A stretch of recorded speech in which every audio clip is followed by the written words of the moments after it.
Bihar board से जितने भी परीक्षार्थी इंटर बोर्ड एग्जाम 2025 में सम्मिलित हुए थे तो आप सभी छात्र छात्राओं का रिजल्ट बिहार बोर्ड 25 मार्च के दिन ही जारी कर दिया है। ऐसे में जो भी विद्यार्थी अपने रिजल्ट से असंतुष्ट है, मतलब जो अपने उत्तर पुस्तिकाओं का दोबारा जांच, पुनर्मूल्यांकन या चैलेंज वगैरह करना चाहते हैं, स्क्रूटनी कराना चाहते हैं, या वैसे विद्यार्थी जो 1 या 2 अंक से फेल कर गए हैं, वो भी चाहते हैं कि स्क्रूटनी के माध्यम से उनका अंक बढ़ जाए, तो उनके लिए विस्तृत अपडेट बिहार विद्यालय परीक्षा समिति की तरफ से जारी कर दिया गया है। तो यह स्क्रूटनी आपको कराना चाहिए कि नहीं, इस प्रश्न का जवाब आज की इस वीडियो में आपको मिल जाएगा, क्योंकि जो भी ऑफिशियल अपडेट आया है उस अपडेट में जो भी बातें हैं उसकी हम लोग चर्चा करेंगे।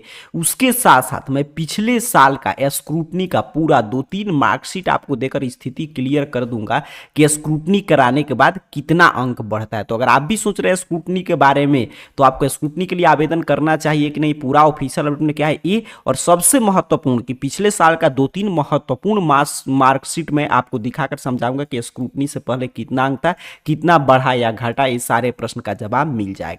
तो आइए पहले समझते हैं जो ऑफिशियल अपडेट में जानकारी दिया जा रहा है।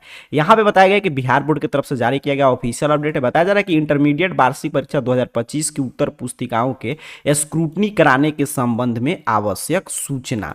अब यहाँ पे चीजें समझिएगा, आगे की तरफ लिखा गया है कि एतद द्वारा सूचित किया जाता है कि इंटरमीडिएट वार्षिक परीक्षा 2025 में सम्मिलित परीक्षार्थियों का परीक्षाफल 25 मार्च को प्रकाशित किया गया है। यदि कोई विद्यार्थी अपने किसी एक विषय में या एक से अधिक या सभी विषय के प्राप्तांक से असंतुष्ट हो तो अपने उस विषय या विषयों की उत्तर पुस्तिकाओं की स्क्रूटनी कराने हेतु समिति के वेबसाइट इतना अथवा इतना पर दिनांक 1/4/2025 से 8 अप्रैल तक की अवधि में 120 रुपया मात्र प्रति विषय की दर से शुल्क देकर ऑनलाइन आवेदन कर सकते हैं। मतलब पहले पैराग्राफ से क्या जानकारी दे दिया कि कोई भी विद्यार्थी अगर रिजल्ट से असंतुष्ट है तो अपने चाहे तो एक विषय में या 2 विषय में, 3 विषय या सभी विषय में स्क्रूटनी के लिए आवेदन कर सकते हैं।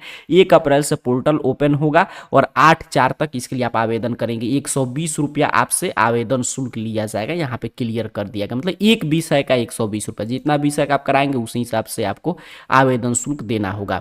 और यहाँ पे देखिए आगे बताया जा रहा है कि ऑनलाइन मोड में आवेदन होगा, घर बैठे आप आवेदन कर सकते हैं। और इसके लिए यह सभी चीज बताया गया कैसे आपको आवेदन वगैरह करना है। अगर इसके लिए आवेदन करना चाहते हैं तो बिहार बोर्ड को जो वेबसाइट बता रहा है उस वेबसाइट पे जाना है और उस पर रोल नंबर और जन्म तिथि भर के और अपना पासवर्ड क्रिएट करके, और फिर उसको, ये तो आगे हम लोग सीख लेंगे जब ऑनलाइन आवेदन कल से शुरू होगा तो कैसे आपको आवेदन करना है। अभी चीज़ें समझिएगा कि लॉगिन करके कैसे आवेदन वगैरह करना है, ये सभी चीज़ें बताया जा रहा है। कैसे आपको फी वगैरह पेमेंट करना है, इस पर ज़्यादा आवश्यकता नहीं है समझने की। तो सीधे अगर आपको आवेदन करना होगा आप लोग कमेंट बॉक्स में कमेंट करेंगे तो जैसे ही लिंक एक्टिव होगा कल मैं एक आवेदन करने का वीडियो आपको लाइव बता दूंगा। अभी देखिए यहाँ पे क्या बताया जा रहा है कि क्या क्या होगा स्क्रूटनी में। तो स्पष्ट कर रहा है बिहार बोर्ड कि यदि उत्तर पुस्तिका के अंदर के पृष्ठों में प्रदत्त अंक मुख्य पृष्ठ पर अंकित नहीं है तो उसमें सुधार किया जाएगा। मतलब मान लीजिए उत्तर पुस्तिका कोई परीक्षक चेक किया है, अंदर चेक करके किसी अंक प्रश्न का अंक चढ़ा दिया, लेकिन मेन पृष्ठ पर उसका अंक टोटलिंग करने पे नहीं चढ़ाया तो उसमें सुधार होगा। प्रदत्त अंक के योग में यदि कोई त्रुटि है तो उसमें सुधार किया। मान लीजिए जोड़ने में कोई गलती कर दिया तो उसको देखा जाएगा। यदि कोई प्रश्न या उसके खंड का प्रश्न उत्तर अमूल्यांकित है तो उसका मूल्यांकन कर प्राप्तांक में सुधार किया। मान लीजिए कोई एग्जामिनर किसी प्रश्न को जांच ही नहीं किया या जांच कर दिया, अंक नहीं चढ़ाया तो उसमें सुधार होगा। जांच नहीं होगा तो जांच वगैरह किया जाएगा, अंक नहीं चढ़ाया होगा तो अंक चढ़ाया जाएगा। स्क्रूटनी के परिणाम स्वरूप अंक बढ़ सकते हैं, घट सकते हैं या यथावत रह सकते हैं, लेकिन घटता वगैरह नहीं है। ठीक है, आगे की तरफ बताया गया है, देखिए सबसे महत्वपूर्ण है कि यदि इंटरमीडिएट वार्षिक परीक्षा 2025 में अधिकतम 2 विषय में अनुत्तीर्ण कोई विद्यार्थी स्क्रूटनी हेतु आवेदन किए जाने के साथ साथ इंटरमीडिएट कंपार्टमेंटल परीक्षा 2025 में भी सम्मिलित होते हैं और स्क्रूटनी के परिणाम स्वरूप वृद्धित प्राप्तांक के आधार पर वह परीक्षा में उत्तीर्णता प्राप्त कर लेते हैं तो उस विद्यार्थी का इंटरमीडिएट वार्षिक परीक्षा 2025 का परीक्षाफल ही मान्य होगा, न कि इंटरमीडिएट कंपार्टमेंटल परीक्षा 2025 का परीक्षाफल। तो यहां पे बिहार बोर्ड क्लियर कर दिया कि जो विद्यार्थी अगर मान लीजिए स्क्रूटनी के लिए भी आवेदन कर रहे हैं और कंपार्टमेंटल एग्जाम के लिए भी आवेदन कर रहे हैं और मान लीजिए स्क्रूटनी में ही वे पास कर गए और स्क्रूटनी का रिजल्ट से पहले अगर कंपार्टमेंटल एग्जाम हो गया तभी आप कंपार्टमेंटल एग्जाम में आपको बेझिझक होकर सम्मिलित हो जाना है। अगर स्क्रूटनी से आप पास कर जाते हैं, आपका अंक बढ़ गया तो आपका जो एनुअल एग्जाम का जो मार्कशीट है वहीं आपका वैलिड होगा। कंपार्टमेंटल का आपका रिजल्ट जो है अमान्य घोषित कर दिया जाएगा। मतलब कि आप कंपार्टमेंटल और स्क्रूटनी दोनों के लिए आवेदन कर सकते हैं, लेकिन अगर स्क्रूटनी से आप पास कर जाते हैं तो कंपार्टमेंटल भले ही आप परीक्षा दिए रहेंगे, वो रिजल्ट आएगा उसका कोई महत्व नहीं रहेगा, आपको एनुअल एग्जाम लिखा हुआ मार्कशीट मिलेगा। और वहीं पे मान लीजिए आप दोनों के लिए आवेदन किए और स्क्रूटनी में आपका अंक नहीं बढ़ा, आप नहीं पास कर पाए, तब कंपार्टमेंटल का आपका परीक्षा फल मान्य हो जाएगा। मतलब दोनों आप एक साथ कर सकते हैं, कोई दिक्कत की बात नहीं। स्क्रूटनी में अगर आप उत्तीर्ण हो जाएंगे तो स्क्रूटनी वाला चीजें एनुअल एग्जाम वार्षिक परीक्षा वाला आपका मार्कशीट वाला मिलेगा, जैसे सबको मिलेगा वैसे। अगर कंपार्टमेंटल में पास करेंगे तो कंपार्टमेंटल वाला।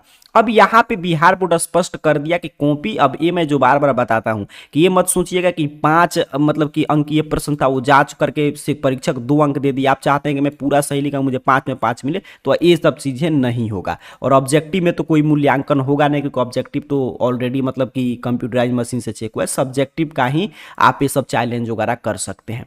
अब मूल प्रश्न है कि किसको चैलेंज करना चाहिए, तो मैं स्पष्ट कर दे रहा हूं, हमेशा मैं बताता हूं कि चैलेंज करने से उन्हीं को बेनिफिट होगा जो किसी भी 1 या 2 विषय में फेल किए हैं, 1 से लेकर 4 अंक तक फेल किए हैं, तो उनको स्क्रूटनी करा देना चाहिए। अगर मान लीजिए स्क्रूटनी में आपका अंक बढ़ जाता है, कोई प्रश्न अगर इधर उधर छूट के, क्योंकि बिहार बोर्ड देखता है अगर गुंजाइश है तो अंक देकर 1 या 2 अंक से अगर पास करा देता है तो समझिए आपका एनुअल एग्जाम का ही मार्कशीट मिल जाएगा। कंपार्टमेंटल आप भले ही सम्मिलित होंगे लेकिन उसका कोई महत्व नहीं रहेगा, तो ये बेनिफिट है। और दूसरा तो क्लियर समझिए, जो 1 या 4 अंक से फेल किए या और जिनका अंक कम आया लेकिन उनको लग रहा है कि बिहार बोर्ड 10 अंक नहीं कि 4-5 अंक नहीं, कम से कम 10 से 20 अंक कम कर दिया है, तो वो आवेदन करेंगे तो उनको बेनिफिट होगा। नहीं कि 5 अंक 6 अंक कम किया तो उसके लिए आवेदन करने से कोई फायदा नहीं। ठीक है, तो ये 2 कैटेगरी के विद्यार्थी हैं वो आवेदन कर सकते हैं। एक तो जो किसी विषय में फेल वगैरह किए हैं वो, या वैसे परीक्षा जिनको लग रहा है कि 10 से 20 अंक तक आपका कमी हुआ है। अब चलिए मैं पिछले साल का स्क्रूटनी का मार्कशीट दिखा देता हूँ, इससे आपको यथा स्थिति क्लियर हो जाएगा कितना अंक बढ़ता है घटता है, किसको कितना बेनिफिट होता है। अब यहाँ पे चीजें लाइव देखिए और समझिए। पिछले साल का स्क्रूटनी का मैं मार्कशीट दिखा रहा हूँ,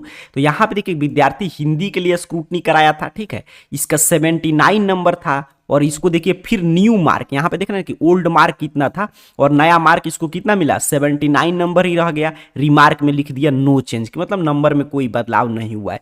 तो मैं यही बता रहा था कि किस विद्यार्थी को क्या लगा कि 79 नंबर इसको बिहार बोर्ड दिया है, तो इसको लगा था वहीं जो मैं बता रहा था कि मान लीजिए 10 अंक की है, जैसे हिंदी में कोई प्रश्न था या 5 अंक के प्रश्न था तो बिहार बोर्ड उसका 2 अंक दिया है तो सुधार होगा, वैसा नहीं होता है। अगर मान लीजिए इसको लग रहा था कि मेरा 85 आना चाहिए, 90 नंबर आना चाहिए, तब इसमें कोई बदलाव नहीं हुआ, क्योंकि बिहार बोर्ड देखता है कि अगर आप अधिकतम अंक दे दिया तो उसमें कोई विचार ही नहीं करता है। तो ये चीजें आप क्लियर समझ लिए। तो मैं जो बात बता रहा था उसका प्रूफ है मार्कशीट, देख लीजिए यहाँ पिछले साल का रिजल्ट है कि अगर आपको ये लग रहा है कि मेरा पूरा एक एक अंक चेंज होगा तो नहीं होगा। ये पहला मार्कशीट है। और एक और देखिए, मैं लाइव चीजें यहाँ पे आपके सामने एक एक चीज यहाँ पे क्लियर कर दे रहा हूँ ताकि चीजें आपके दिमाग में स्पष्ट हो, तब कल से आप आवेदन करें, क्योंकि 120 रुपया लग रहा है, तब आपको कोई दिक्कत नहीं हो। ठीक है, आवेदन वगैरह आप करेंगे तो। अब देखिए यहाँ पे एक विद्यार्थी का, यहाँ पे देखिए पहले इसका था 29 नंबर, मैथ में आवेदन किया था स्क्रूटनी के लिए, अब इसका मिल गया नया मार्क 30 नंबर और रिमार्क में लिख दिया चेंज। तो वही जो मैं कह रहा हूं कि यहाँ पे इसको फायदा हुआ कि ये फेल कर गया था, मैथ में 29 नंबर आया था, तो इसको देखिए बिहार बोर्ड पास करा दिया कि नहीं 1 अंक देकर। तो इसको क्या हुआ कि एनुअल एग्जाम का इसका मार्कशीट मिल गया,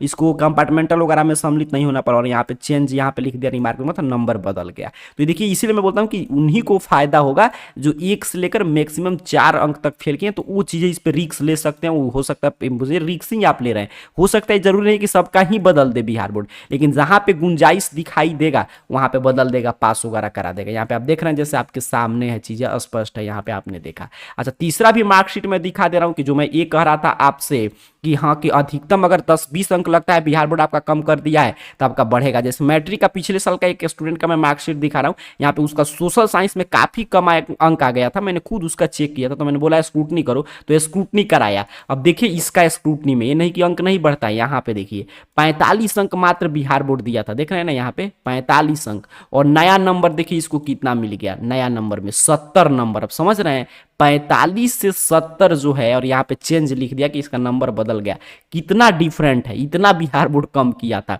तो ये नहीं है कि अंक नहीं बढ़ता है, हाँ जिनका मैं इसलिए बोलता हूँ कि 20 अंक लग रहा है कि आपका कम हो गया, 30 अंक कम हो गया, तो आवेदन कीजिए, आपका अंक बढ़ेगा। देख रहे हैं ना, अगर आपको ये लग रहा है कि अच्छा से आप लिखें 45 से सीधे 70 हो गया, तो 3 मार्कशीट मैंने आपको लाइव प्रूफ के तौर पे दिखाया। और एक यहाँ पे देखिए नो चेंज रह गया, एक मार्कशीट 1 अंक देकर पास भी हो गया छात्र। तो ये है चीजें। अब आप विचार कर पाएंगे कि आपको स्क्रूटनी के लिए आवेदन करना चाहिए कि नहीं। आवेदन करने के लिए सिंपल से आपको अपने मोबाइल फोन का कोड ओपन करके गूगल सर्च बॉक्स में आइए, और इस चैनल का नाम स्पेलिंग लिखा हुआ रहा होगा, AR जॉब पोर्टल पे आप वीडियो देख रहे हैं, तो इस तरह AR जॉब पोर्टल आपको टाइप करके सर्च करना है, आपके सामने सर्च रिजल्ट आएगा, और इस तरह ARJobPortal.in वेबसाइट आप में शो होगा। सिंपल सा आपको इस वेबसाइट पे क्लिक कर देना है।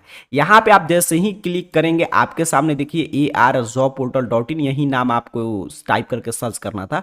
ऑफिशियल वेबसाइट इस रूप में ओपन हो जाएगा। नीचे की तरफ बढ़िएगा, ध्यान से चीज़ें समझ लीजिए और रिजल्ट कैटेगरी में आइएगा और यहाँ पे देखिए रिजल्ट कैटेगरी में अपना रिजल्ट अगर आप देखना चाहते हैं तो भी देख सकते हैं। और यहीं पे सबसे ऊपर यहाँ पे अपडेट है कि इंटर स्क्रूटनी का यहाँ पे आवेदन वगैरह शुरू हो गया है। जिनका भी कम अंक आया है, फेल के, वो आवेदन कर सकते हैं। यहाँ पे देखना रिजल्ट कैटेगरी में सबसे ऊपर पोस्ट मिल जाएगा, तो पढ़ लीजिएगा रिजल्ट कैटेगरी में कहाँ पे लिखा है स्क्रूटनी के लिए आवेदन शुरू। इस पोस्ट पे आपको सिंपल सा क्लिक कर देना है। जैसे मैंने आपके सामने क्लिक किया तो चीज़ें स्पष्ट करके पहले समझ लीजिए। अगर आपको आवश्यकता है तो आवेदन करेंगे, क्योंकि एक विषय का 120 रुपये आपको देना पड़ेगा। नीचे की तरफ बढ़िएगा तो स्क्रूटनी को लेकर यहाँ पे देखिए चीज़ें एक एक जानकारी ये ओपन कर देगा। यहाँ पे सभी चीज़ यहाँ पे ओपन है।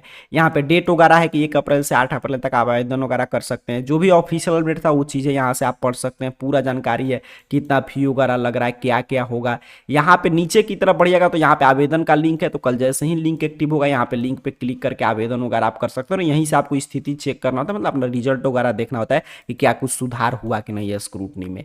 तो ये है। और जैसे ही अगर मान लीजिए आप पूरा चीज़ें जो मैं समझाया वो समझ लीजिए, बाकी जानकारी यहाँ से आकर पढ़ लीजिए। अगर आपको लगता है कि आपको आवेदन करना चाहिए तो आप नीचे कमेंट बॉक्स में बताइएगा, तो कल जैसे ही लिंक एक्टिव होगा मैं एक विद्यार्थी का लाइव आपको सिखा दूंगा। घबराने जैसे मैं बताऊंगा वैसे ही आवेदन कीजिएगा, तो मैं एक वीडियो बनाकर आपको बता दूंगा। तो स्क्रूटनी को लेकर हर एक जानकारी मैं आपको इस वीडियो में समझा दिया। बाकी जानकारी ARJobPortal सर्च करके ARJobPortal.in वेबसाइट के रिजल्ट कैटेगरी से आकर पढ़ लीजिए। सभी को बहुत बहुत धन्यवाद।